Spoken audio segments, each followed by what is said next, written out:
खुद भी महसूस कर रहा हूँ जब पदाधिकारियों का परिचय हो रहा था और अलग प्रदेशों से आए हुए प्रतिनिधियों का परिचय जब हो रहा था, तो अब इस बात को देख रहे थे कि हम सब अलग अलग दलों के लोग थे। कोई एक दल के लोग नहीं, अलग अलग दलों के प्रतिनिधि थे।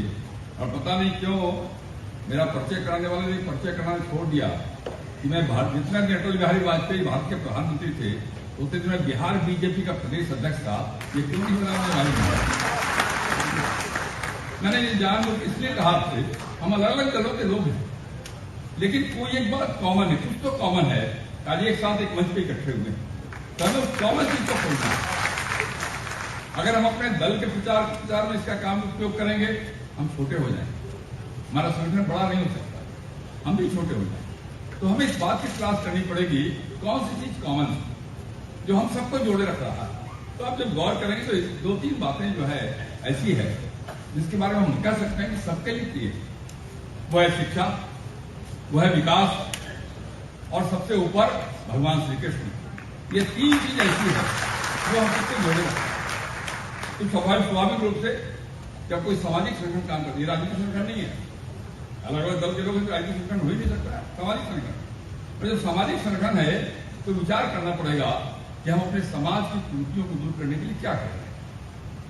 केवल हम अपेक्षा अगर करेंगे, केवल अपेक्षा से काम नहीं चलता, केवल डिमांड से काम नहीं चलता, बल्कि हमें इस बात का विचार करना पड़ेगा कि हमारे समाज के अंदर जो विभिन्न प्रकार की त्रुटियां विराजमान हैं उनको दूर करने के लिए कौन सा अभियान चला रहे, क्या प्रयास नहीं कर रहा हूं, ऐसा नहीं करना, लेकिन क्या क्या करें इसकी चर्चा भी ज्यादा होनी चाहिए, वो ज्यादा लाभप्रद होगा। दूसरा, शिक्षा के विकास की बड़ी अच्छी बात है कि मंच पे ऐसे लोग विराजमान हैं जिन लोगों ने अभी मुझे बता रहे थे विस्तार से छपरा के बारे में कि उदित राय जी, लाल बाबू जी यहाँ छात्रावास बना रहे हैं, कई जगह छात्रावास बना होंगे, गरीब यादव के बच्चों को पढ़ने की विशेष सुविधा देने का काम कई लोग यहाँ कर रहे हैं, मौजूद है यहाँ, अच्छा काम। लेकिन क्या ये पर्याप्त है?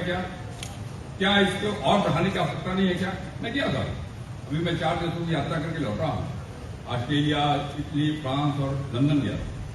उन चारों देशों में वहां के जो बिहार के लोग थे उनसे मिलने गया और आपको जानकर प्रसन्नता होगी कि उस बिहार के लोगों में आपके समाज के लोगों की संख्या कम नहीं थी और वो वहां मजदूरी करने नहीं गए, वो वहां के पुरुष पदों में विराजमान होकर के स्कॉलर थे और वो सब है अपने समाज के लोग थे।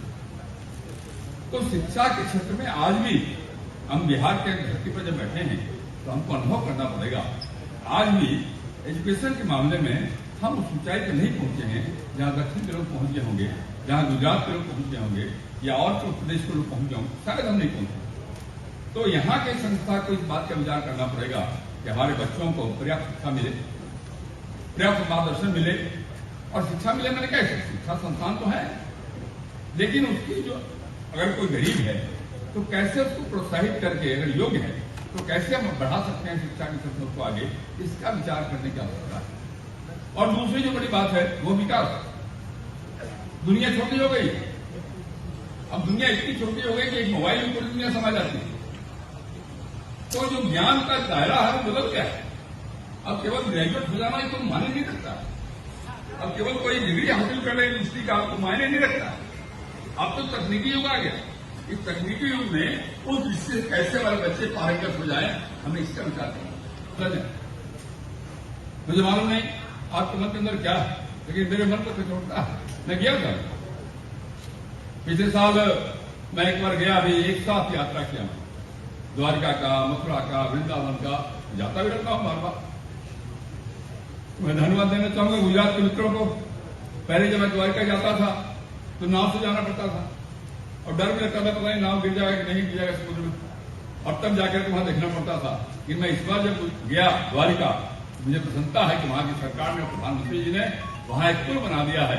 अब नाव से द्वारका पुरी जाने की आवश्यकता नहीं है, सीधे आप बाई रोड द्वारका जा सकते हैं। ये व्यवस्था खड़ी है। मैं गुजरात के लोगों को धन्यवाद देना चाहता हूं। लेकिन जब मैं मथुरा जाता हूं तो मन के अंदर दर्द पैदा होता है। जब भगवान को अपने देखता हूं, बंद देखता हूं, ऐसी गुफा से होकर जाना पड़ता उनका दर्शन करने के लिए, मन के अंदर दर्द पैदा होता है। क्या हम सोच सकते हैं इस बात का? क्या भगवान श्री कृष्ण को जंजाल से बाहर निकालेंगे? क्या हम सोच सकते हैं अपने भगवान श्री कृष्ण के जन्म स्थान के उद्धार के लिए हम अपनी आवाज बुलंद करने का काम करेंगे। क्या हम विचार कर सकते हैं इसका? ये सब कॉमन इशू, ये दलों की सीमा में बंधे हुए लोग नहीं है, दलों की सीमा की बंधी हुई चीज में नहीं है। दलीय बाध्यता के कारण हम विरोध करते हैं और समर्थन करते हैं, लेकिन जो हमारे पूर्वज हैं, हमारे पूर्वजों के लिए हमारी आवाज उठनी चाहिए। दल के लोग बाद में आवाज उठाएं, पहले हम अपनी आवाज उठाएंगे अपने पूर्वज के लिए, ये भावना की जरूरत है। और मैं दूसरी बात कहना चाहता हूं, इन सबके बीच में जो मैंने पहले विकास की बात की, विकास की धारा तेज होनी चाहिए। किस दृष्टि से विकास? हम जहां हैं सब प्रकार के विकास की बात मैं करता हूं, सामाजिक विकास की बात तो करता ही करता हूं, लेकिन आज अगर हम तंग गलियों में रहने के लिए विवश हो जाएं, अगर हम गंदे स्थिति में रहने के लिए विवश हो जाएं, आने जाने का मार्ग हमारे पास नहीं हो, कैसे विकास हो, कैसे कर सकते हैं? मुझे तो इस बात का फक्र है कि मैं इस सरकार में पथ निर्माण मंत्री के नाते मैंने 7 साल काम किया है, और आज अगर बिहार के सड़कों में परिवर्तन आया है, अगर बिहार में पुल पुलियों का निर्माण हुआ है, इसका श्रेय आपकी जाति के बेटा नंद यादव को जाता है। तो कहीं ना जिस अलग अलग दलों की सरकार बनने वाली प्रदेशों में, कोई एक दल की सरकार नहीं बनने वाली, हम जिस दल में भी रहते हैं उस दल में भी एजेंडा शामिल होना चाहिए कि वो दल अगर सत्ता में आता है तो विकास को प्राथमिकता देगा, वो दल अगर सत्ता में आता है शिक्षा को प्राथमिकता देगा, वो दल अगर सत्ता में आता है तो किस जन्मभूमि को मुक्त कराने का काम करेगा। ये 3 संकल्प समाज को लेने की आवश्यकता है, तब जाके हम आगे बढ़ेंगे, तब जाके करेंगे। मैं बहुत लंबी चौड़ी बात नहीं करना चाहता, क्योंकि हमसे सब बड़े लोग बैठे हैं। मैं तो पहली बार आपको महासभा में बोलने के लिए आया, और इसलिए बोलने आया क्या हिम्मत किया मैंने, क्या है, मैं संजोग से पक्ष में रहा हूं, मंत्री रहा हूं, 12-13 साल 14 साल मंत्री रह गया, विपक्ष का आदमी था, बाद में नेता प्रतिपक्ष बन गया, तो विपक्ष का आदमी बन गया, और अब विधानसभा अध्यक्ष बना हूं, निष्पक्ष आदमी बन गया। निष्पक्षी बात करना मेरी मजबूरी है, मैं निष्पक्षी बात करना चाहता हूं आपसे। मैं जरूर चाहता हूं कि हमारी जो संख्या है, हमारा जो गौरवशाली अतीत है, उस गौरवशाली अतीत के अनुसार आज का व्यवहार हमारा होना चाहिए। और हमें वामन बिहारी चौधरी जी बता रहे थे कि भाई हमारा तो पूरा काम ही समाज के कमजोर वर्गों की रक्षा का था।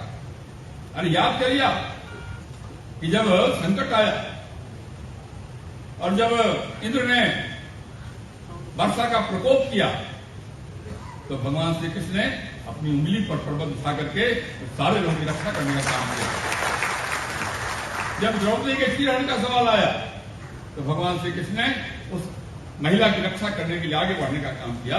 हम तो लोगों की रक्षा के लिए थे, लेकिन जब हम रक्षा करने के बजाय हम जब दबंग के रूप में अपने सामने अपने को लाते हैं, तो बाकी समाज के लोगों से अलग होते हैं, हमसे दूर जाते हैं। हमें इसका विचार करना चाहिए। हम समाज और जो लोग राजनीति में काम करते हैं, वो एक जाति के भरोसे कोई चुनाव जीत सकता है क्या? बिना समाज के विभिन्न वर्गों को साथ लोग आगे बढ़ सकता है क्या? अगर राजनीति में भी हम आगे बढ़ना चाहते हैं तो हम इसका भी विचार करना चाहिए। हमें समाज के बाकी लोगों को साथ लेके चलना है, तब हम चुनाव में सफलता प्राप्त कर सकते हैं, तब हम चुनाव जीत सकते हैं। लेकिन अगर हम केवल राजनीति में दबंगता की बात करेंगे तो शायद वो सफलता हमें प्राप्त नहीं हुई जिसकी हम अपेक्षा करते हैं। लेकिन सबसे अलग, राजनीति से भी अलग, केवल फिर से मैं दोहराना चाहूंगा, हमारे समाज का कल्याण तभी हो सकता है जब विकास को प्राथमिकता देंगे, शिक्षा को प्राथमिकता देंगे, अपने बच्चों को आगे बढ़ने का भरपूर अवसर देने का काम करेंगे, तब जाके हम सपना साकार हमारा होगा।